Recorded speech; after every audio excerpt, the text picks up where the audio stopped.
Yo, what's up, sports bettors? Alex here, and we're going to be going through 6 picks, I think, on PrizePicks. I'm going to show you 6 picks, break them down, and talk about why I played them.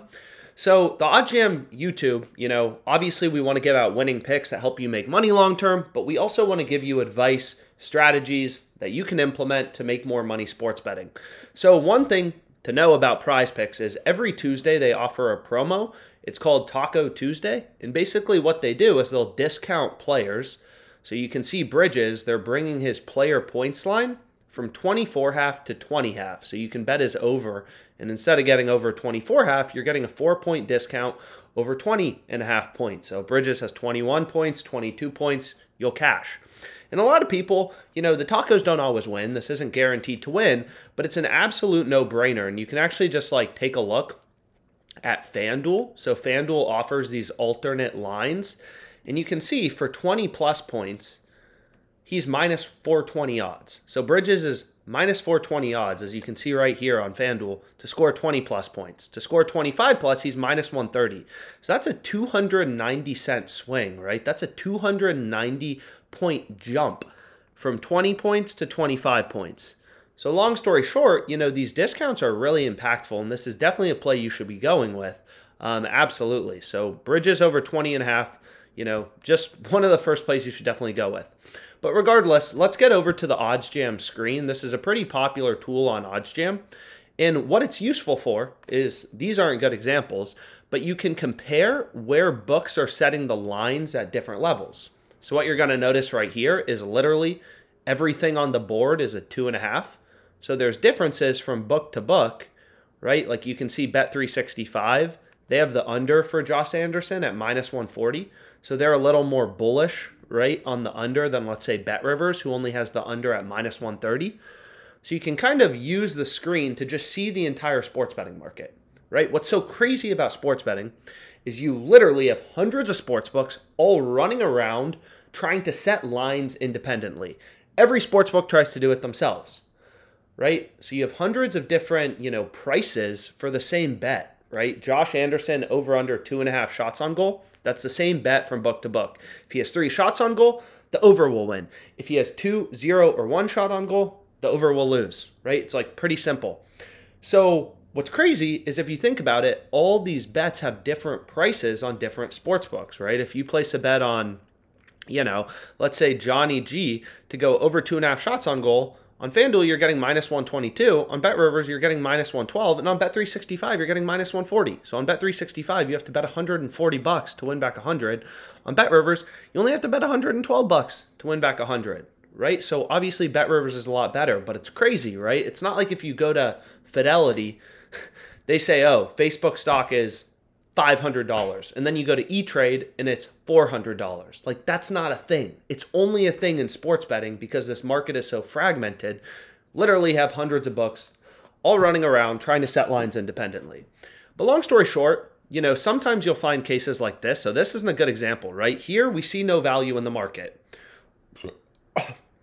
All books have these players' lines at 2.5. Kevin Hayes, all books have him at 2.5. Josh Anderson, all books have him at 2.5. Johnny G, all books have him at 2.5.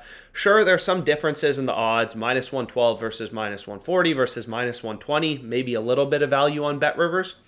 But long story short, nothing jumps off the page. All books have the line at 2.5, roughly similar odds, no value, right? However, an example of one pick that I picked up is right here. Jason Tatum over 28.5 points. So I wrote a little analysis about it on Twitter. But for Tatum, I took his over. And the reason is PrizePicks has his line at 28.5. Underdog, 29. Sportsbooks, 29.5. PrizePicks, 28.5. Right? Underdog, 29. Sportsbooks, 29.5. PrizePicks is too low, so we want to take the over, right? PrizePicks too low, we want to take the over. And kind of like a lot of people, whether we're talking about PrizePicks or Underdog Fantasy, they're like, why does it matter 28.5 versus 29.5? And you have to realize, I am probably one of the only people who will be like, oh, I don't win every day. But seriously, there's brutal losing streaks as a sharp bettor, as a square bettor, as a winning bettor, as a losing bettor.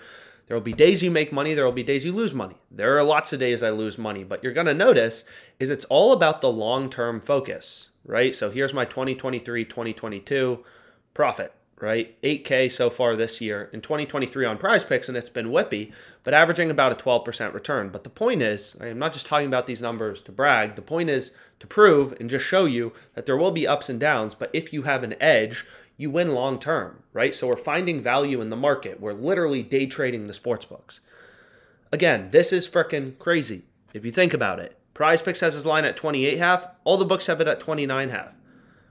Like, it's crazy. Like, imagine there being 100 different prices for Bitcoin. It's crazy, it's crazy, it's crazy. So long story short, this is an example of one of the plays that I ended up going with. And the market's dynamic. It's always changing. You know, when books realize sharp bettors found a good line, they may move the line. So not all these plays may still be available. But again, the purpose of these videos is also to be educational.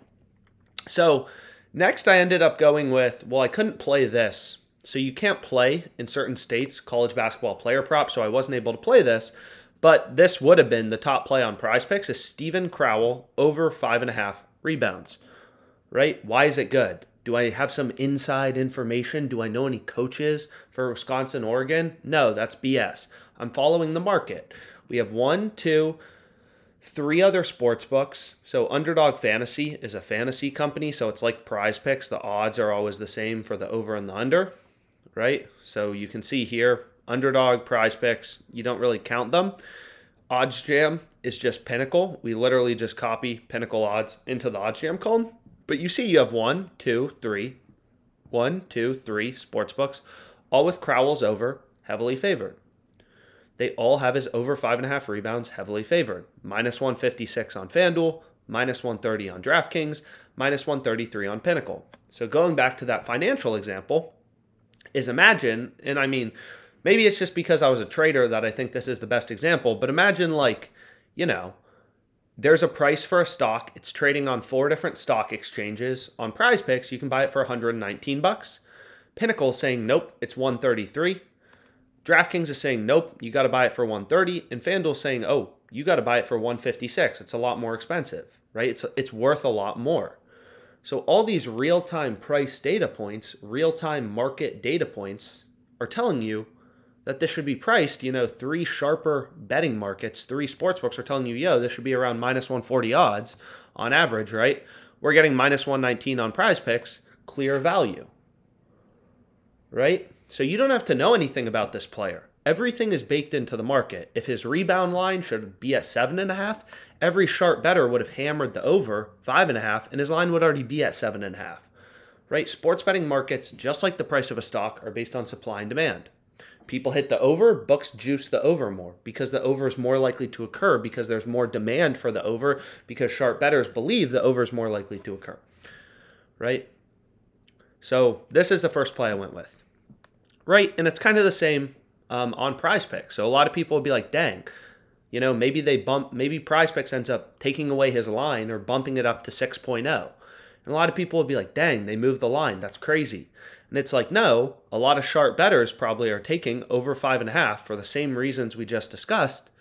So PrizePicks will eventually be like, oh, dang, everyone's taking the over. I guess we're too low. They'll do a check and they'll be like, dang, all the sportsbooks have his over heavily juiced. Around minus 140, we're at minus 119 and 5 flex. We got to move up to 6.0, right? Second pick I went with is hockey. So sometimes people ask like, oh, you do hockey also? And it's like, yeah, I mean, I'll do wherever there's value. If there's value in tennis, I'll be betting on tennis. If there's value on FanDuel, I'll bet on FanDuel. Here, all the sports books have the under heavily favored. Pinnacle, sharpest bookmaker in the world. They're pricing the under as a heavy, heavy favorite, right? So they're saying, yo, this under is very likely to occur, minus 167. FanDuel, DraftKings, Bet Online are a little less bullish, around minus 135, minus 130. But again, we put a little more weight into Pinnacle's odds because it's known to be one of the sharper markets, sharper sports books. So I also hit Barkov. So again, like the EV tool is really simple. You know, if you think about it, all the EV tool does is it pulls in all of these lines from PrizePicks, all the lines from the sports books, and just points out value, right? It's a no BS tool. It points out value in the market, plays with an edge, right? Plays with a mathematical profit margin, which is known as your edge as a sports bettor, which equates to long-term ROI, right? If you're placing bets with a 4% edge, long-term you'll make 4% on average. There will be variance, but it's like flipping a coin. let's say that's 53% to be on heads. You flip it a million times, it's ending up on heads 53% of the time. It's just math, right? If the coin is weighted to be 53% heads, it's going to show up on heads 53% of the time. You're not going to flip it a million times and get tails more frequently. It's just not how math works, right? If you have an edge, you'll win long term. So, long story short, here's what I ended up going with. Bridges over 20 half points, Tatum over 28 half points, Miro over 2.5 shots on goal, Capella under 24.5 PRAs, Barkov under 3.5 shots on goal, Al Horford over 8.5 assists, Barkov under 3.5 shots on goal, Capella under 24.5 PRAs, Miro over 2.5 shots on goal, Tatum over 28.5 points. So hopefully this video was helpful. Let's make some money, guys.